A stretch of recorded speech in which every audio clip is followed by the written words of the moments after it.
katuwang ng mahal na araw, ang pinakadakila, pinakamahulugan, at pinakamakulay sa taon ng liturhiya at sa ating kulturang Pilipino. Sa mga araw na ito, sinasariwa natin ang pinakabuod ng ating pananampalatayang Kristiyano, ang pagpapakasakit, pagkamatayan, muling pagkabuhay ni Jesucristo. Isa sa mga matatandang kaugalian natin sa panahong ito ay ang pagpuprosisyon. Ang prosesyon ay isang lumalakad na katekesis na ang pangunahing layon ay ituro sa mga mananampalataya ang mga pangyayari sa mga huling sandali sa buhay ng Panginoong Jesucristo. Nang sa gayoy maantig ang ating puso na tumugon sa pagpapamalas ng dakilang pagmamahal nito. Sa taong ito ng Jubileo, na taon din ng ika-750 anibersaryo ng pagkakabuo sa panalangin ng sumasampalataya ako na ginawa sa Konsilyo ng Nicea, higit nating paigtigin sa ating diwa na saluhan ng Panginoon at maging mga kamanlalakbay ng pag-asa. Ating muling tahakin ang landas na dinaanan ni Jesucristo na naglakbay mula sa kabiguan tungo sa tagumpay, mula sa pagkamatay tungo sa muling pagkabuhay. Sana all brothers. Ay, huwag po.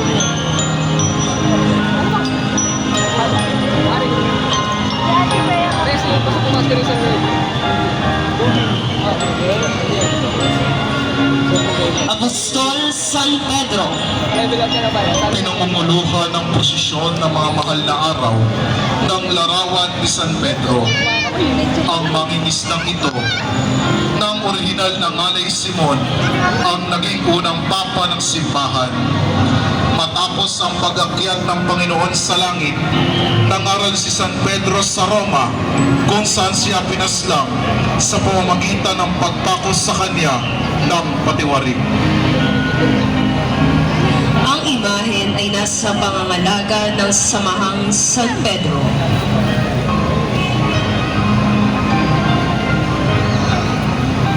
Apostol San Andres. Si San Andres ay panganay na kapatid ni San Pedro at tulad nito'y nagtatrabaho bilang mangingisda. Siya rin ang pinakaunang tinawag ni Jesus sa 12 upang sumunod sa kanya. Si San Andres ay nangaral sa silangan ng imperyo ng Roma at nagtayo ng simbahan sa lungsod ng Constantinople. Ang imahen ay nasa pangangalaga ng pamilya ng mga yumaong Alfredo at Priscilla Martiliano.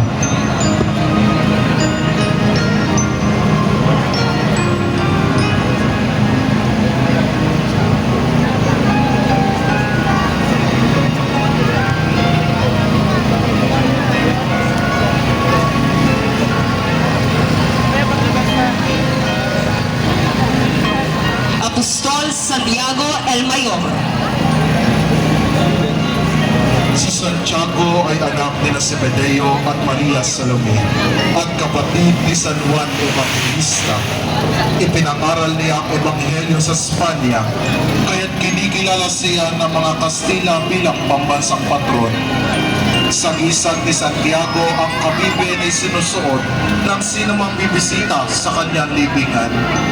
Sa taon ng Jubileyong ito, sa parehong prosesyon ng Miyerkules at Biyernes Santo, ipinapakita siya bilang manlalakbay na may hawak na tungkol. Ang imahen ay nasa pangangalaga ng pamilya ng yumaong Santiago Sales Jr. at ni Ginang Marinus Sanggalang Sales.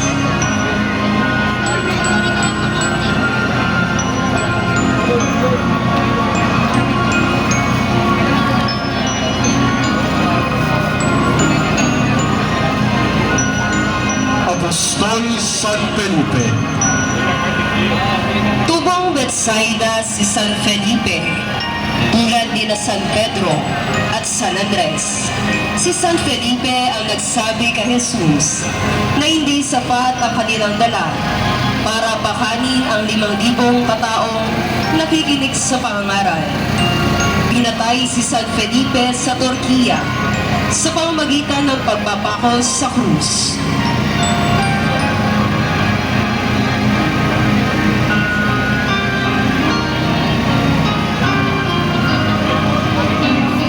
Ang imahen ay nasa pangangalaga ng pamilya ni Ginoo at Ginang Alberto Legaspi.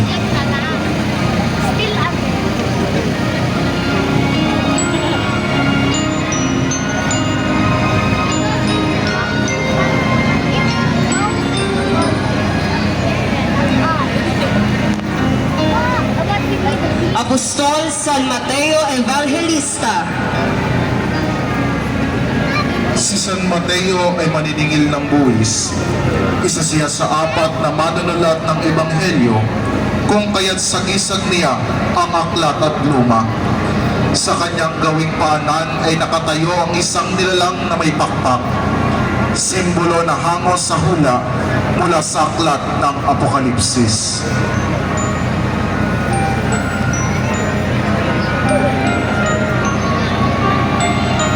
Ang imahen ay nasa pangangalaga ng pamilya ni Ginoong Armando Camania Jr.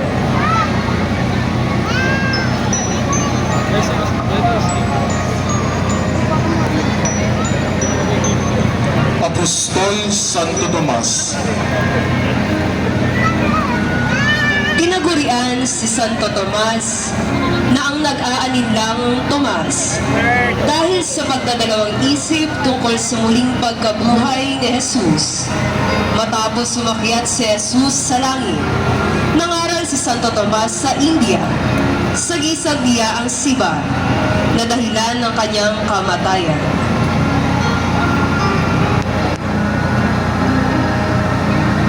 Ang imahen ay nasa pangangalaga ng mga apo ng yumaong Valentina R. Gutierrez.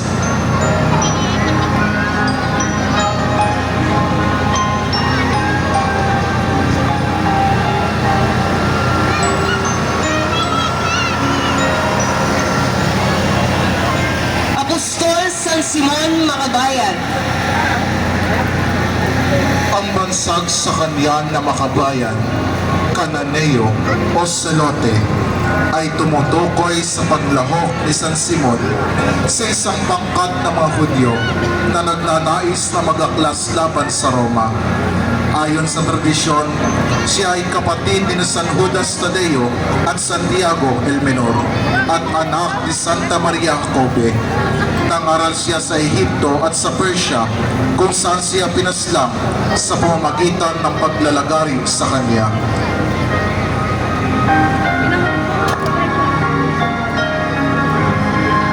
Ang imahen ay nasa pangangalaga ng pamilya ng yumaong Joshua Lian at ang Hilita Talusi. Apostol San Judas Tadeo. Si Tadeo ang pintakasi ng mga bigong layunin. Ang apoy sa kanyang ubunan ay sagisag ng Espiritu Santo na tinanggap niya sa araw ng Pentecostes. Sa dibdib naman niya nakalagay ang medalyon na may mukha ni Kristo. Alinsunod sa tradisyong pinagaling niya ang hari ng Edessa gamit ang larawang ito. Ang imahe ay nasa pangangalaga ng pamilya ni Ginoo at Ginang Daniel Sarocas Sr.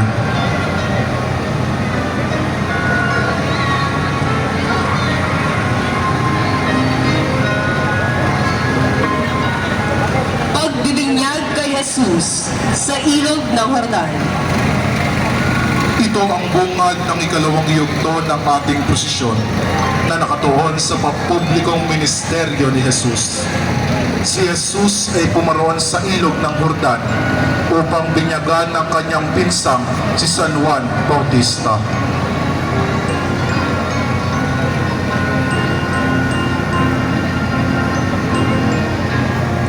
Ang tagpo ay nasa pangangalaga ng Christian Family Movement ng ating parokya.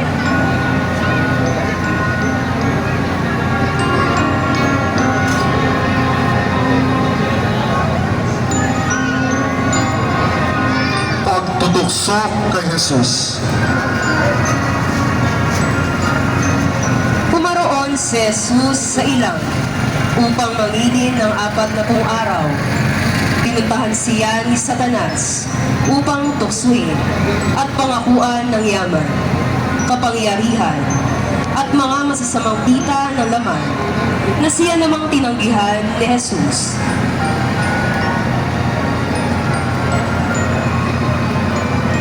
Ang tagpo ay nasa pangangalaga ng Pamilya Bergado, Alcala at Santa Cruz.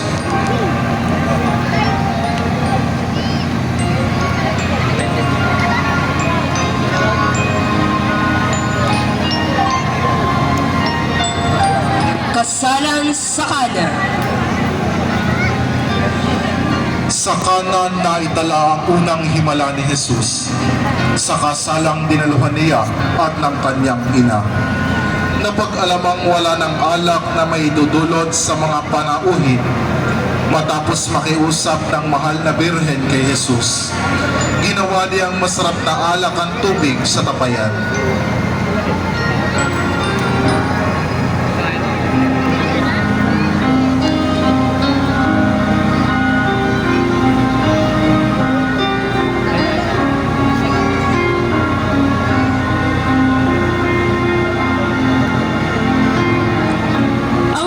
Ay nasa pangangalaga ng pamilya ni na Konsehal at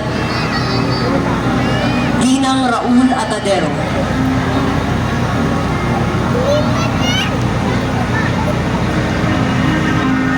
Si Jesus at ang babaeng Samaritana. Si Jesus na pinanganak Pay na pagpasok sa Jerusalem,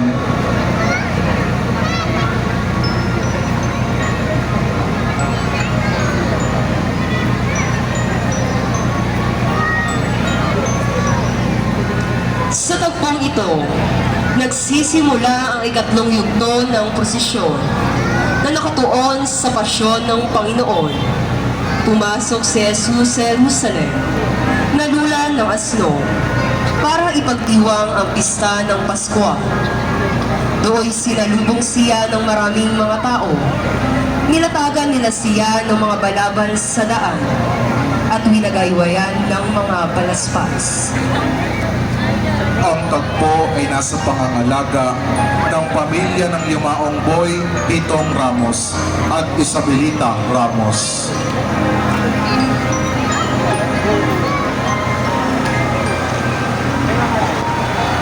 Huling hapunan.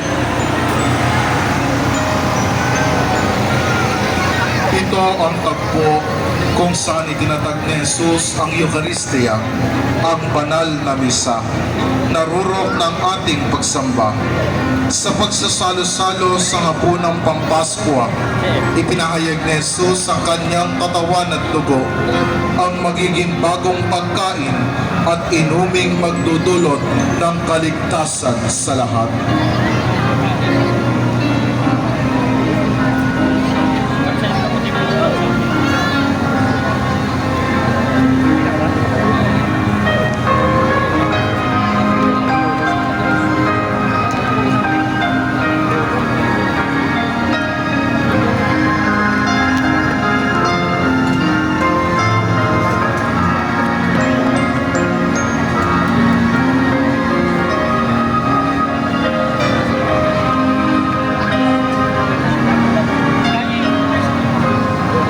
Tagpo ay nasa pangangalaga ng pamilya ni Ginang Belen Legaspi.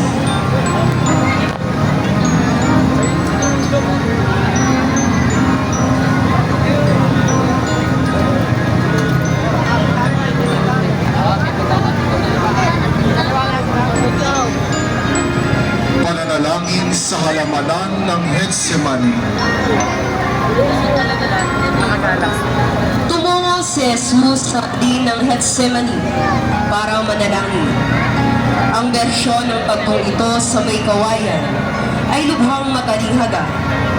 Ipinakikita si Jesus na kahandusay habang inaalo ng anghel sa gisag ng marugdog na pakikipagniig niya sa Ama sa panalangin. Ito ang isa sa mga antigong larawan ni Kristo ng may kawayan.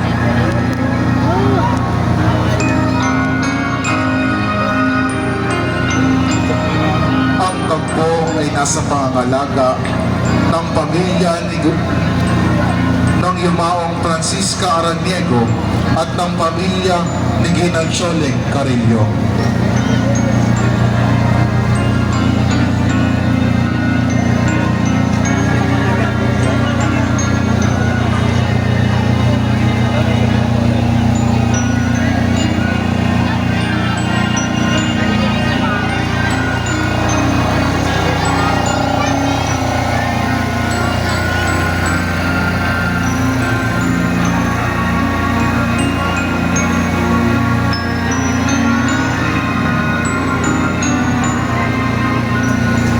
Pagkakanulo ni Judas Iscariote.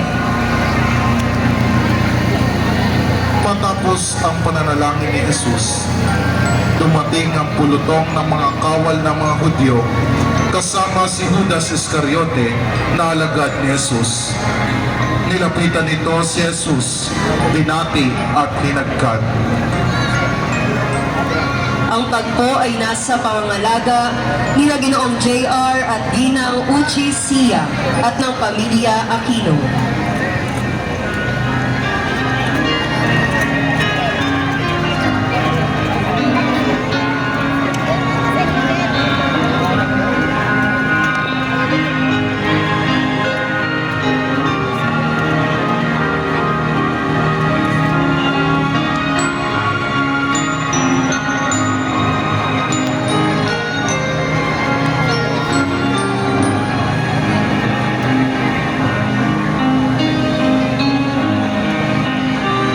Pagdakip kay Jesus, Santong Gapos.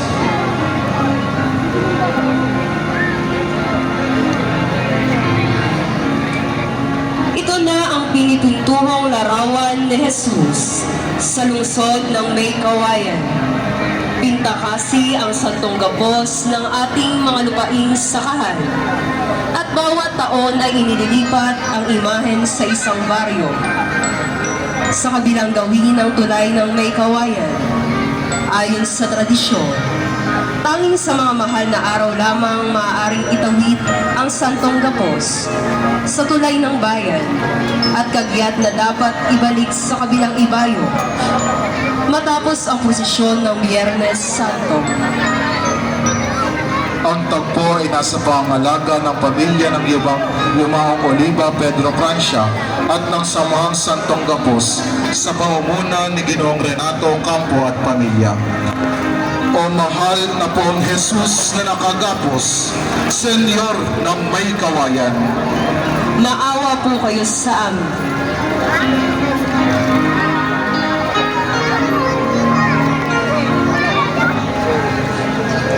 Maghampas sa liging bato. ang pangunahing imahin sa tagpong ito ay isa sa pinakamatanda at pinakamagandang larawan ni Jesus sa buong Pilipinas. Kawangis ito ng maraming mga imahe na nilililok sa Espanya noong ika-16 na siglo, kung saan ang haligi sa harapan ni Kristo ay gabaywang lamang ang taas. Ang tagpo ay nasa pangangalaga ng pamilya Santos, Garazon at Team Guando.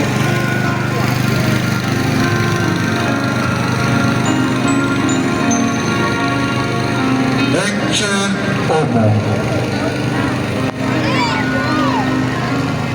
Kilala sa Pilipinas ang tagpong ito bilang Ecce Homo, hangos sa katagang Latin na nangangahulugang narito ang tao. Kahalintulad sa nakagawian sa gitnang Espanya, sa Timog Espanya, higit na kilala ang imaheng ito bilang Senyor de la Pacencia na nangangahulugang ang Panginoon ng pagtitingti. Ang mga imahen ay mula pa noong taong 1870 72. Ang imahen ay nasa pangalaga ng pamilya ni Ginoo at Ginang Manny Gallego at ng pamilya Cordero.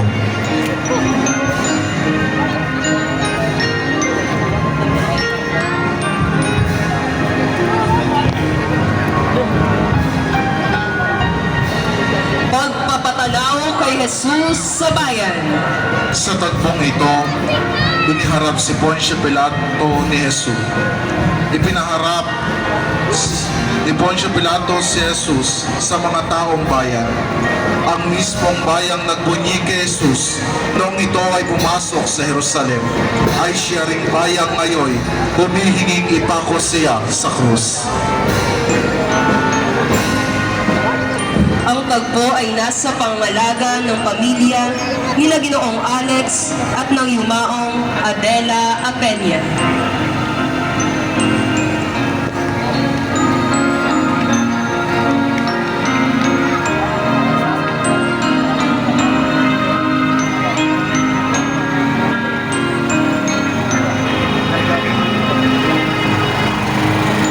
Ang banal na krus.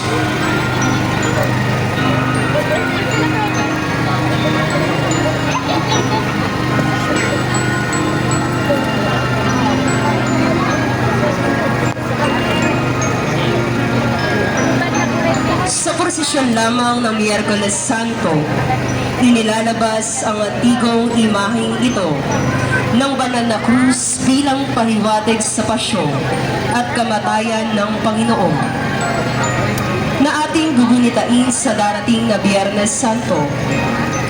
Sa halip na isakay sa karo, tradisyon na pasanin ng krus na ito sa mga lansangan ng may kawayan, matapos sunduin at ipanaog ng mga apostoles ng parokya mula sa matandang bahay ng pamilya Alarilia na siya ring nangangalaga sa antigong imahen ng ating patrong San Francisco.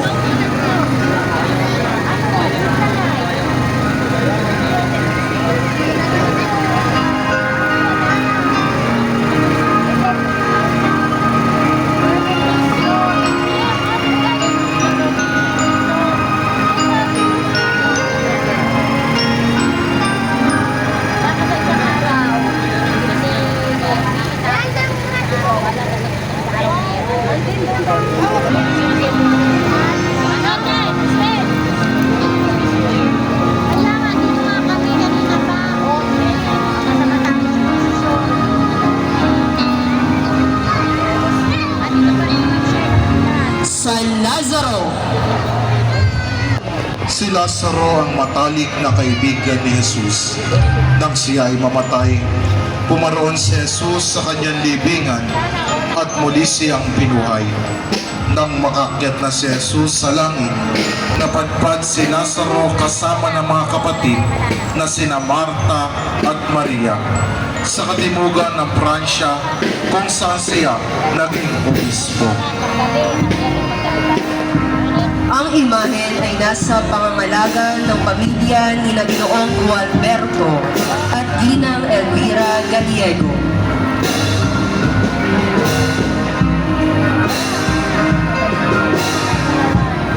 Santa Marta. Kapatid ni na San Lazaro at Santa Maria ng Betania. Si Santa Marta ay bahagi ng pamilyang itinuturing ni Jesus na kanyang matatalig na kaibigan. Lagi siyang ipinakikitang abala sa kanyang mga gawaing bahay. Dahil dito, inilalarawan siyang may hawak na sisidlan ng mga pagkain at mga banga ng tubig. Ang imahen ay nasa pangangalaga ng pamilya ng yumaong Willie Samaniego at pinangangasiwaan ng kanyang kapatid na si Ginoong Jun Samaniego.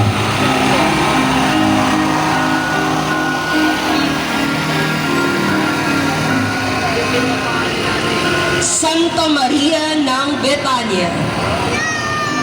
Sa lumang tradisyon ng simbahan, ang Maria ng Betania, ang babaeng makasalanan at si Maria Magdalena ay iisa. Subalit ipinahayag ng makabagong talaan ng mga banal na magkaiba sina Magdalena at si Maria ng Betanya. Ang Mariyang ito ang nakikinig kay Jesus sa halip na tumulong sa kanyang kapatid na si Marta sa mga gawaing bahay. Ang imahen ay nasa pangangalaga ng pamilya Veliano at De la Vega.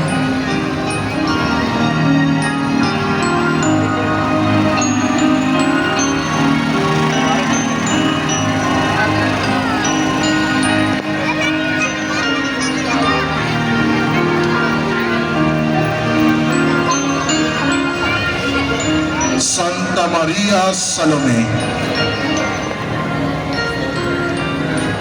Ang una sa tatlong Maria ay si Santa Maria Salome, ina ng mga apostol na Santiago at San Juan. Hiniling niya kay Jesus na paupuin ang kanyang mga anak sa tabi nito kapag nagahari na siya. Ang sagisag niya ay ang insensaryo na isinoob niya sa libing ni Jesus. Ang imahen ay nasa pangangalaga ng pamilya ni na Ginoo at Ginang Dante Palomares.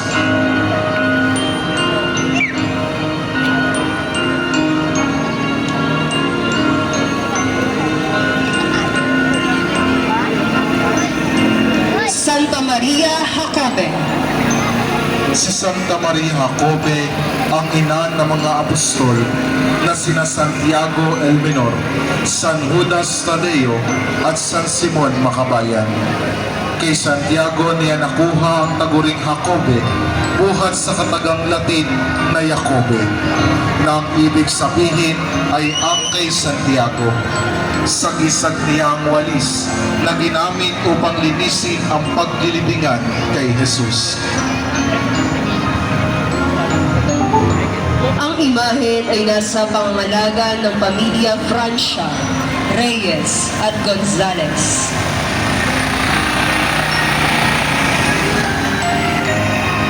Santa Maria Magdalena. Sa may kawayan, dalawa ang antigong imahen ni Magdalena. Ang una na may tangan ng pabango ay inilalabas kapag Miyerkules Santo at Linggo ng Pagkabuhay. Ang ikalawa ay tuwing Biyernes Santo lamang nakikita. Saksi si Maria Magdalena sa maraming mahalagang bahagi ng buhay ni Jesus. Saksi siya sa kanyang pangangaral at pagpapagaling. Saksi siya sa kanyang kamatayan sa krus. At higit sa lahat, saksi siya sa kanyang muling pagkabuhay. Ang imahen ay nasa pangangalaga ng pamilya ng yumaong Pablo Daso at ng pamilya ng yumaong Dolores Robles.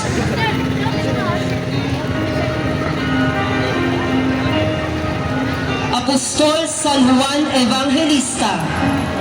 Ang pinakabata sa 12 apostoles at ang pinakamamahal na alagad, si San Juan ay kapatid ni Santiago el Mayor at anak ni Maria Salome.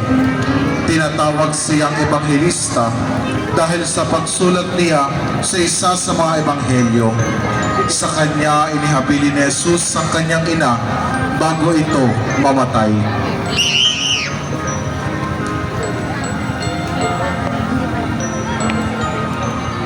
Ang imahen ay nasa pangangalaga ng pamilya ng mga yumaong Nieves Catiter Adina, Luz Adina Trinidad, at Godofredo Trinidad.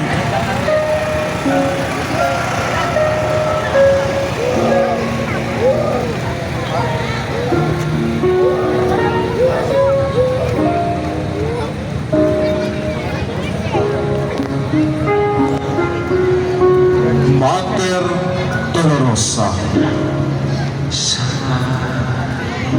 Nagtatapos ang prosesyon ng mga mahal na araw sa paglabas ng imahen ng mahal na Birhen sa kanyang taguri na Dolorosa, na nagpapaalala sa atin ng kalumbayan ng buong simbahan sa pagpanaw ng ating Panginoong Hesukristo sa darating na Biyernes Santo.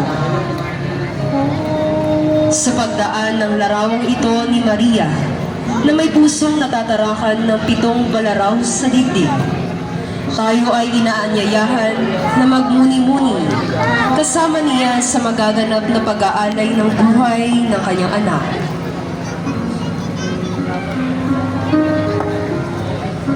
Ang imahen ng hahapis na ina ni Kristo ay nasa pangangalaga ng pamilya ng mga yumaong Benigno at Marciana Abante.